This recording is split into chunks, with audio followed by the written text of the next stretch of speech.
Hello friends, mentor fluent YouTube channel पर युद्ध की साइकोलॉजी पुस्तक के हिंदी ऑडियो बुक समरी में आपका स्वागत है।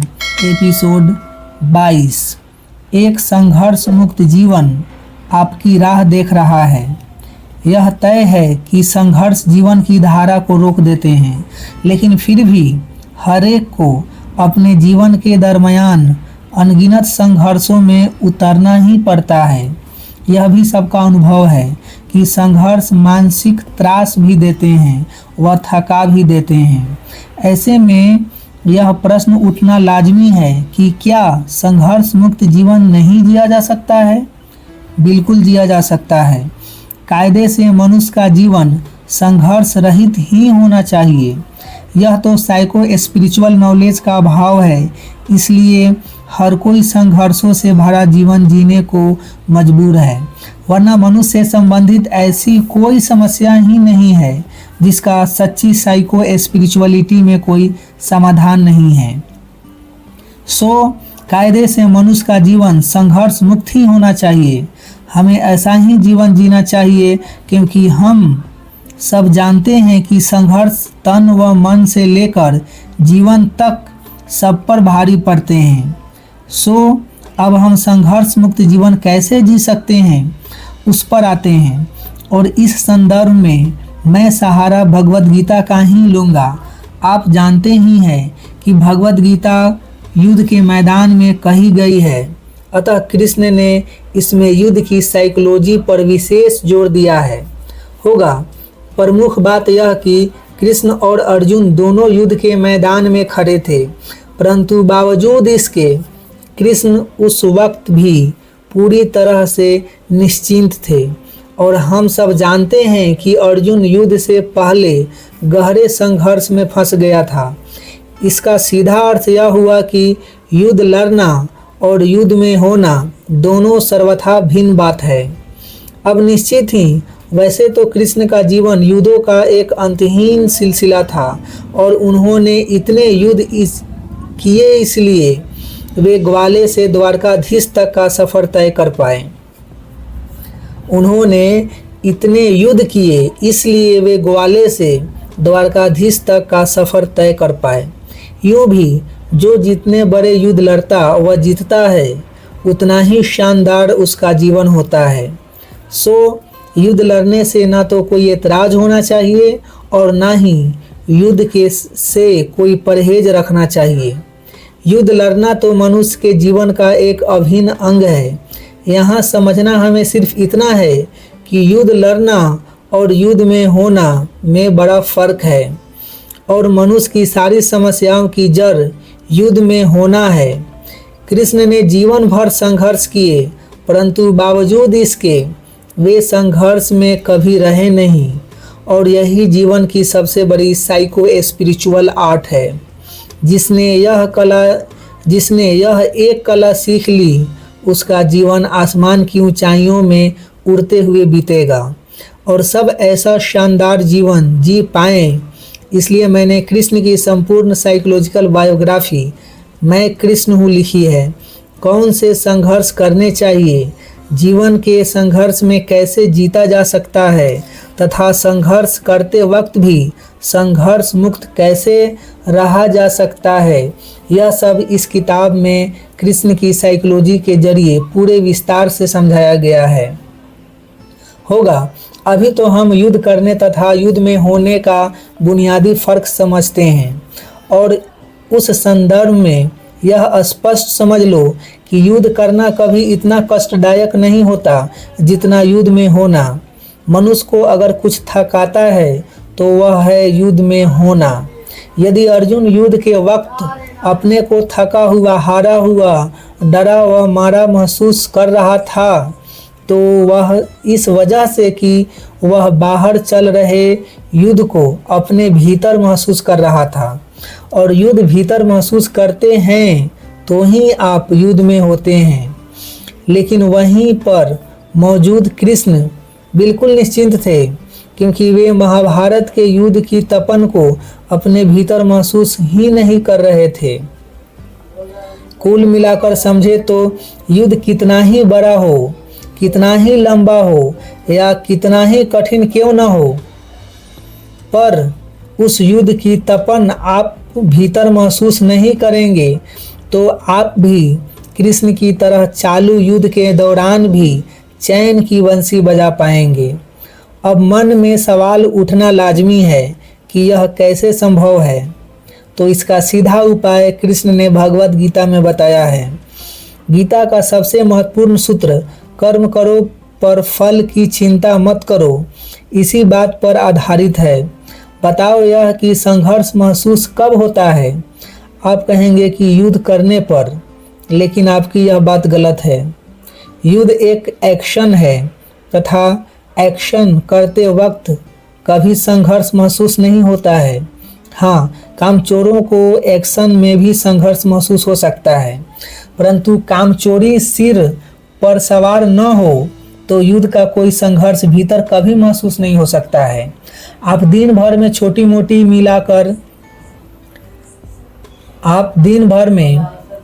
मोटी मिलाकर हजारों एक्शन करते हैं, परंतु हर एक्शन के ताप को यानी संघर्ष को आप भीतर महसूस थोड़े ही करते हैं। अतः यह स्पष्ट समझ ले कि एक्शन की ताप आपको परेशान तभी करती है जब आप बाहर चल रहे संघर्ष को भीतर ले जाते हैं। कुल मिलाकर युद्ध लड़ने व युद्ध में होने में बहुत बड़ा बुनियादी फर्क है और आपको युद्ध लड़ने के बावजूद युद्ध में न होने की कला सीखनी है। युद्ध करके भी युद्ध की तपन से कैसे बचना यह आपको समझना है और यह तय जानो कि इससे बड़ा कोई स्पिरिचुअल ज्ञान नहीं है। गीता का सूत्र कर्म करो पर फल की चिंता मत करो इस स्पिरिचुअल ज्ञान का सरताज है। खैर, अभी तो सबसे पहले यह समझो कि कामचोरों को छोड़कर अन्य किसी के लिए एक्शन कोई परेशानी नहीं है और कामचोरों के लिए न यह किताब है, न भगवत गीता और न ही जीवन। सो उनकी बात नहीं करते हैं। बात हम सिर्फ उन मनुष्यों की करेंगे जिन्हें एक्शन से कोई परेशानी नहीं है और जो सच्चे कर्मवीर हैं, क्योंकि ज्ञान चाहे युद्ध का हो, जीवन का हो या भगवत गीता का, यह सारा ज्ञान सिर्फ कर्मवीरों के लिए है। चूँकि एक्शन मनुष्य जीवन का अभिन्न अंग है, इसलिए कृष्ण अर्जुन को समझाते हैं कि कोई जिंदा मनुष्य पल भर को भी बिना एक्शन के नहीं रह सकता है। आखिर निष्क्रिय से निष्क्रिय कंडीशन में भी मनुष्य सांस लेने व छोड़ने का काम तो कर ही रहा होता है। अतः अर्जुन, तू सबसे पहले यह गलतफहमी दूर कर ले कि तेरा वर्तमान संकट एक्शन के कारण है। तू यह कतई मत समझ कि यह युद्ध तेरे लिए समस्या है। इस युद्ध में ऐसा कुछ है ही नहीं जो किसी के लिए समस्या खड़ी कर दे, क्योंकि युद्ध कोई भी हो, वह कैसा भी हो, अंत में तो वह एक युद्ध एक्शन ही है। अतः अर्जुन, तू स्पष्ट समझ ले कि तेरी वास्तविक समस्या युद्ध नहीं है, बल्कि तेरी परेशानी इस युद्ध रूपी एक्शन का फल से कनेक्शन बिठाना है। कुल मिलाकर समझे तो अर्जुन यदि अपने भीतर युद्ध का संघर्ष महसूस कर रहा था तो वह सिर्फ इसलिए क्योंकि वह महाभारत के युद्ध को फल से कनेक्ट कर रहा था। स्वर्ग मिलेगा या नर्क, कौन जीतेगा? युद्ध से पाप होगा या पुण्य मिलेगा? सो यह स्पष्ट समझ लो कि युद्ध को फल से कनेक्ट करने पर ही आपको भीतर संघर्ष महसूस होता है। फल से कनेक्शन बिठाए बगैर आप चाहे जितने व चाहे जैसे युद्ध करो, भीतर कभी संघर्ष महसूस नहीं करोगे। यानी यह एक छोटी सी कला सीख लोगे तो हवा में उड़ता एक शानदार जीवन जी सकते हो, और ऐसा जीवन जीने से बेहतर मनुष्य जीवन की दूसरी कोई उपलब्धि नहीं हो सकती है। इसलिए गीता का यह सूत्र साइको स्पिरिचुअलिटी का सरताज माना जाता है।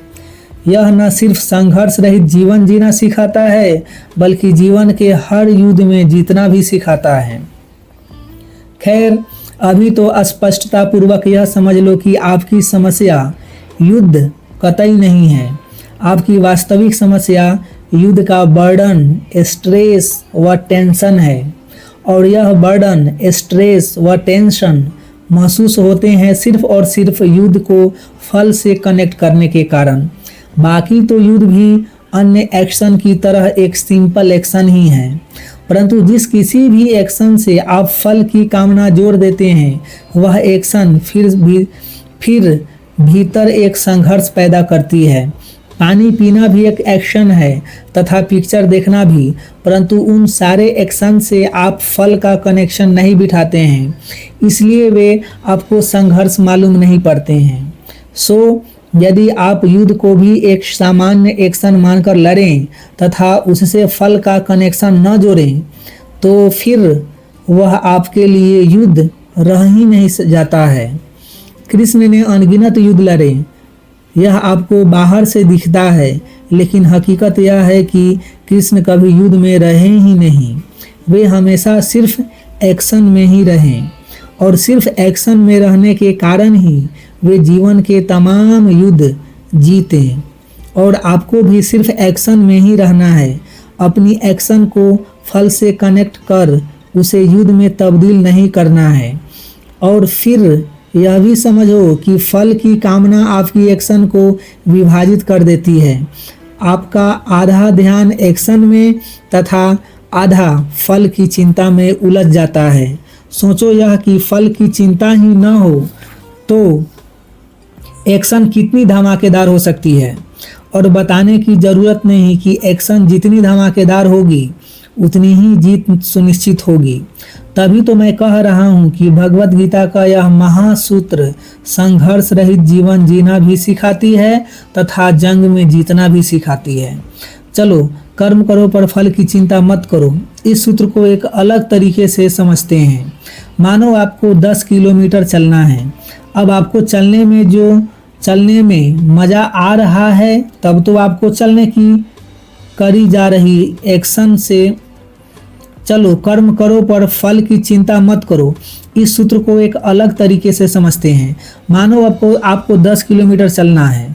अब आपको चलने में मज़ा आ रहा है, तब तो आपको चलने की करी जा रही एक्शन से अन्य किसी फल की कामना करने की आवश्यकता है ही नहीं। और यह साइको स्पिरिचुअलिटी का वह अटल सिद्धांत है जो हर एक्शन पर लागू है। सो यदि आपको चलने में मज़ा है तो आप फल की कामना कभी नहीं करेंगे, क्योंकि ऐसे में यह चलना आपके लिए सिर्फ एक युद्ध एक्शन होगा। परंतु मज़ा चलने में नहीं है तो आपको चलने हेतु कारण चाहिए, और कारण ही फल की कामना का जन्मदाता है। अब आप किसी भी फल की आशा में चल रहे हों, पर यह तय है कि फल की कामना करते ही वह चलना आपकी मजबूरी हो जाती है। और जब मजबूरी है तो यात्रा खत्म करने का लोड भी महसूस होगा ही, तथा उस बात का स्ट्रेस भी पकड़ेगा। यानी एक फल की कामना करने के कारण चलने की सामान्य एक्शन भी युद्ध का स्वरूप धारण कर लेती है, और तब आपका हर कदम एक नए संघर्ष का ऐलान हो जाता है। क्यों? क्योंकि फल की कामना के कारण आपने राह और मंजिल अलग कर दी है। यदि चलने में आनंद होता तो हर कदम राह होती तथा वही आपकी मंजिल भी होती, परंतु अब हर कदम राह है तथा मंजिल 10 किलोमीटर दूर है। कुल मिलाकर समझें तो राह और मंजिल अलग होने के कारण ही आपकी सामान्य से सामान्य एक्शन भी युद्ध का स्वरूप धारण कर रही है। यह मैंने फिर आपको एक गहरी साइको स्पिरिचुअल सच्चाई बताई है, और मुझे यकीन है कि बताई जाने वाली इन तमाम बातों पर आप गहरा चिंतन भी करेंगे तथा इनका भरपूर फायदा भी उठाएंगे। चलो अब यह बताओ कि जीवन के बड़े युद्ध क्या हैं। तो जीवन के बड़े युद्ध एक प्रोसेस है, एक प्रक्रिया है, और इसलिए बड़े युद्ध वर्षों तक चलते रहते हैं। ऐसे में फल की कामना के कारण राह और मंजिल को अलग कर दोगे तो वर्षों तक उस युद्ध का लोड और स्ट्रेस भोगते रहोगे, और अगर इतना लोड भोगोगे तो परफॉर्म क्या करोगे? एक्शन हेतु जान बचेगी ही कहाँ। सो युद्ध जीतना हो तो भी तथा युद्ध के स्ट्रेस से बचना हो तो भी आपको राह को मंजिल बना लेना सीखना ही होगा। यूं भी सत्य यही है कि जीवन हर कदम पर एक ऐसी एक्शन है जिसकी कोई मंजिल नहीं है। क्यों? क्योंकि हकीकत में यहाँ राह व मंजिल अलग है ही नहीं।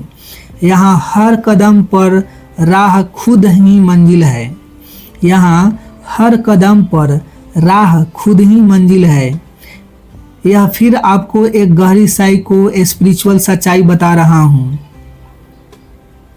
इसे इसकी पूरी गहराई में ग्रहण कर लेना। इसे इसकी पूरी गहराई में ग्रहण कर लेना। चलो बात के महत्व को देखते हुए यह बात आपको उदाहरण देकर समझाता हूँ।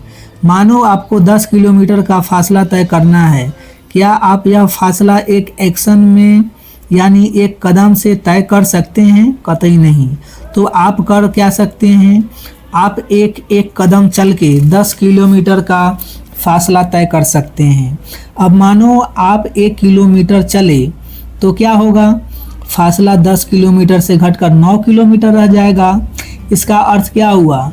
यही कि 1 किलोमीटर चलने का फल आपको हाथों हाथ मिल गया। कुल मिलाकर समझे तो प्रकृति में एक्शन का फल हाथों हाथ आता है। उस हेतु फल की कामना करने की अलग से आवश्यकता है ही नहीं। इसका दूसरा अर्थ यह भी हुआ कि फल की कितनी ही कामना क्यों न कर लो, बिना एक्शन के कोई फल मिलने वाला ही नहीं है। और इसका एक अर्थ यह भी हुआ कि फल एक्शन के अनुपात में ही मिलेगा। 1 किलोमीटर चलोगे तो फासला 1 किलोमीटर ही कम होगा। कुल मिलाकर आप प्रकृति का यह अटल नियम अच्छे से जहन में बिठा लें कि राह व मंजिल एक ही है।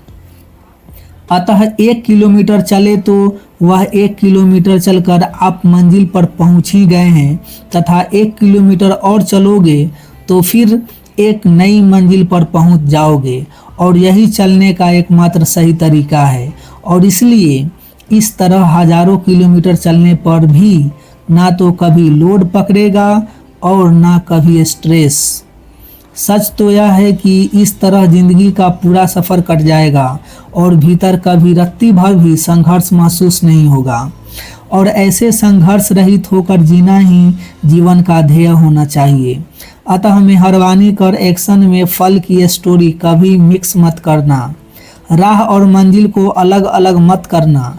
आपके जीवन की सारी समस्याओं का यह वन स्टॉप सॉल्यूशन है। अब यह तय तो है कि संघर्ष मुक्त जीवन जिया जा सकता है, और जब जिया जा सकता है तो सबको ऐसा ही जीवन जीना चाहिए। और आप वाकई ऐसा जीवन जीना चाहते हैं तो आपको हर हाल में एक्शन पर ध्यान केंद्रित करना सीखना होगा। आपको राह को ही मंजिल समझना होगा, और राह मंजिल है भी। मानो आप किसी को समझाना या सुधारना चाहते हैं तो यह निश्चित ही एक लंबी प्रोसेस है। तो क्या आज आपने 10% समझाया और सामने वाला 10% समझा, बात समाप्त हो गई। एक बार में वह पूरी बात समझेगा नहीं, लेकिन फिर भी आप पूरा सुधारने को मंजिल बना लेंगे तो फिर यह एक युद्ध हो जाएगा। अतः आपके पास एक दिन है वह 24 घंटे हैं। एक दिन है वह 24 घंटे हैं। इसमें पूरी ताकत लगाकर जितना भी एक्शन कर सकते हैं कर लें, और उस एक्शन का जो परिणाम आए वह स्वीकार लें। अर्थात राह व मंजिल हमेशा एक रखें, फिर नया दिन व नई एक्शन तथा नया परिणाम। इस तरह जीने से जीवन संघर्षों से मुक्त भी रहेगा तथा एक से एक बड़े अचीवमेंट भी करते चले जाएंगे। और यह सब कुछ इतना स्मूथली होगा कि आप चकित रह जाएंगे। जीवन इतना बड़ा व शानदार कैसे हो गया पता ही नहीं चलेगा। एक महत्वपूर्ण बात और, युद्ध छोटा हो या बड़ा, हर युद्ध एक लंबी प्रोसेस है, और इस लंबी प्रोसेस का अंतिम परिणाम तय नहीं किया जा सकता है। ना ही युद्ध के एक्शंस की कोई फिक्स्ड सूची ही बनाई जा सकती है। रोज नए मोड़ व नए उतार चढ़ाव आते रहना हर युद्ध की साइकोलॉजी होती है। ऐसे में एक्शन व परिणाम दोनों बाबत फ्लेक्सिबिलिटी बनाए रखना जरूरी है। तय नीति से चलने वाले तथा फिक्स्ड परिणाम की चाह रखने वाले अक्सर युद्ध में हार जाते हैं। इसलिए युद्ध कैसा भी हो, उसमें राह का ही मंजिल होना बेहद जरूरी है, क्योंकि तभी आप परिस्थिति के अनुसार नित नई नीति बना सकते हैं और तभी आप युद्ध का माहौल देख के टारगेट को रीसेट कर सकते हैं।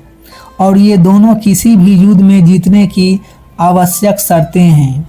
कुल मिलाकर कहूँ तो आज की एक्शन व आज की मंजिल ही युद्ध लड़ने का एकमात्र सही तरीका है। कल नई सुबह, नई रणनीति, नई एक्शन व नई मंजिल। इस तरह युद्ध लड़ने पर युद्ध में होने का एहसास भी नहीं होता है तथा युद्ध जीतने की संभावना भी बनी रहती है। कुल मिलाकर कहूँ तो राह में डाइवर्जन आने पर मार्ग बदलने वाला ही मंजिल तक पहुँच पाता है। मंजिल पर बादल फटने के धमाके हो रहे हों तो ऐसे में मंजिल चेंज कर लेना ही हितकर होता है। और फिर किस मंजिल पर कब व कितने बादल फटेंगे यह कोई नहीं जानता है। यही कारण है कि जो लोग युद्ध को लेकर फ्लेक्सिबिलिटी नहीं रखते हैं वे युद्ध कभी नहीं जीत पाते हैं। और फ्लेक्सिबिलिटी को अपने टॉप पर बनाए रखने हेतु राह व मंजिल का एक होना बेहद जरूरी है। संक्षेप में कहूँ तो कर्म करो पर फल की चिंता मत करो। इस सूत्र का गहरा अर्थ समझकर ही जीवन के तमाम युद्ध भीतर संघर्ष महसूस किए बिना जीते जा सकते हैं। अब एक अंतिम बात और, गीता कृष्ण ने युद्ध के मैदान में कही है और उनका अपना पूरा जीवन भी युद्ध व संघर्षों से भरा रहा है। लेकिन सबसे बड़ी बात यह है कि वे जीवन का कोई युद्ध नहीं हारे हैं। वह इसलिए क्योंकि युद्ध जीतने हेतु उनका एक ही फॉर्मूला रहा है कि कर्म करो पर फल की चिंता मत करो। अब मैं इस सूत्र का सबसे गहरा अर्थ समझाता हूँ। कृष्ण का स्पष्ट कहना है कि फल की चिंता मत करो बल्कि फल तय करो। युद्ध का अंतिम परिणाम क्या होना चाहिए यह न सिर्फ तय करो बल्कि वह परिणाम हर हाल में लाकर भी दिखाओ। जब ऐसी दृढ़ता से युद्ध लड़ोगे तो फल की कामना करने की आवश्यकता ही नहीं रह जाएगी। महाभारत के युद्ध में कौरवों की मौत कृष्ण तय कर चुके थे और इसलिए तो गीता में वे बड़ी शान से अर्जुन से कहते हैं कि ये सब मेरे द्वारा पहले ही मारे जा चुके हैं। कुल मिलाकर कहूँ तो आपको युद्ध का परिणाम तय करना सीखना है। अपने को इतना पावरफुल बनाना ही हर मनुष्य का वास्तविक साइको स्पिरिचुअल अचीवमेंट है। और यह ऊंचाई प्राप्त करना चाहते हैं तो आपको साइको स्पिरिचुअलिटी का शुद्ध व गहरा ज्ञान होना आवश्यक है। परंतु खेद के साथ कहना पड़ रहा है कि यही एक चीज है जो आसानी से दुनिया में उपलब्ध नहीं है। सो कॉल नॉलेज की भरमार है परंतु सटीक ज्ञान की कहीं कोई चर्चा नहीं है, जबकि मनुष्य के भीतर एक से एक स्पिरिचुअल पावर है। मनुष्य परफेक्ट रिवर्स कैलकुलेशन करके हर युद्ध का अंतिम परिणाम तय कर सकता है। और सच कहूँ तो रिवर्स कैलकुलेशन करते आना आज के युग के मनुष्यों की सबसे बड़ी आवश्यकता भी है, अन्यथा वह फल की कामना के मायाजाल में ही फंसा रह जाएगा। और फल के मायाजाल में फंसने से बढ़कर दूसरा कोई दुर्भाग्य नहीं है। परंतु सौभाग्य की बात यह है कि हमारे पास कृष्ण की गीता मौजूद है। वे इस कला के सबसे बड़े मास्टर हैं। वे अर्जुन से कहते भी हैं कि हे अर्जुन, फल की कामना करने वाले अत्यंत दरिद्र व कमजोर हैं। राजा लोग तो परिणाम तय करते हैं। इसलिए कृष्ण गीता में यह भी कहते हैं कि मनुष्यों में राजा तू मुझे जान। और राजा यानी कौन? जो फल की चाह में मर न रहा हो बल्कि जो स्वयं फल तय कर रहा हो। ऐसा वही कर सकता है जो रिवर्स कैलकुलेशन का गणित जानता हो। मिलेंगे नेक्स्ट वीडियो में, नेक्स्ट एपिसोड में। मैं कृष्ण हूँ पुस्तक के ऑडियो बुक समरी के साथ। तब तक अपना ढेर सारा ख्याल रखिए, लाइफ को एंजॉय कीजिए, मस्त रहिए। आपका कीमती समय देने के लिए आपको बहुत बहुत धन्यवाद।